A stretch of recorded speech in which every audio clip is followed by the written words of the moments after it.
Welcome back to the Comic History Guy's comic book review. Today we're going to take a look at Legendary Star-Lord #1 from the pages of Guardians of the Galaxy. As you probably have heard, Guardians of the Galaxy, the movie, arrives in theaters August 1st. That's the latest from Marvel Studios. And if you watch the trailers for that movie, it looks like it's going to be action-packed and funny. So this is obviously a tie-in between the movie and the comic books. We reviewed Rocket Raccoon #1 the other day, and that was also a pretty good book. Here's that right here. Check out our YouTube channel to look at that review. So again, taking a look at the book here, title page here shows Legendary Star-Lord, Sam Humphries writer, Paco Medina penciler, Juan Vlasco inker, David Quill colorist. So the art here is pretty good. I was impressed. Again, we go through without giving away any major spoilers here, but the book opens up with actually a shot of Earth. That's Earth. And then a young Peter Quill at the gravesite of his mother. And we learn that he is an orphan. And if we read the throughout the book, it talks about that fact that Peter Quill is half human, half alien, obviously a human-looking alien. So the art here is pretty good. It reminds me a little bit of Mark Bagley's style. We have aliens, we have Peter Quill, that's our hero there with his element gun. And again, take a look at the art, which to me is a big deal of a comic book.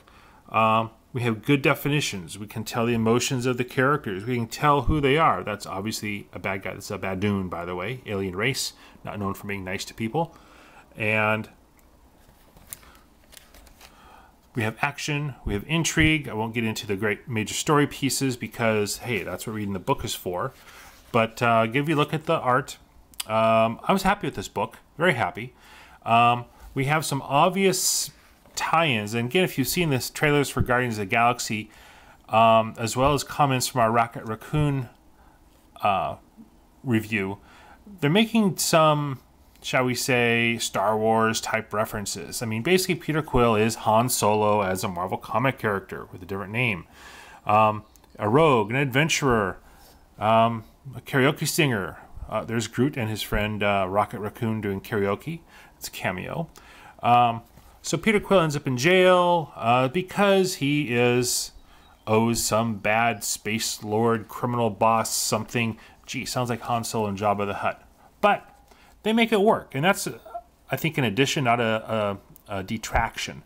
So the only thing I find with the different Guardians books is that the aliens speak with Earth slang, and they could be humans, but oh well, that's the way it is. So the art here is pretty good. Here he's communicating with a gal pal back on Earth while he's in his jail cell. I won't tell you who it is, but it's a character you know if you're a Marvel Comics fan. So, moving on here, and of course our hero breaks out of jail. I don't think that's a spoiler. He talks about how his element gun works, which is an interesting point. And so he's blasting his way to freedom here. And again, the artwork is good. There's good action, good definition. The sequences work. And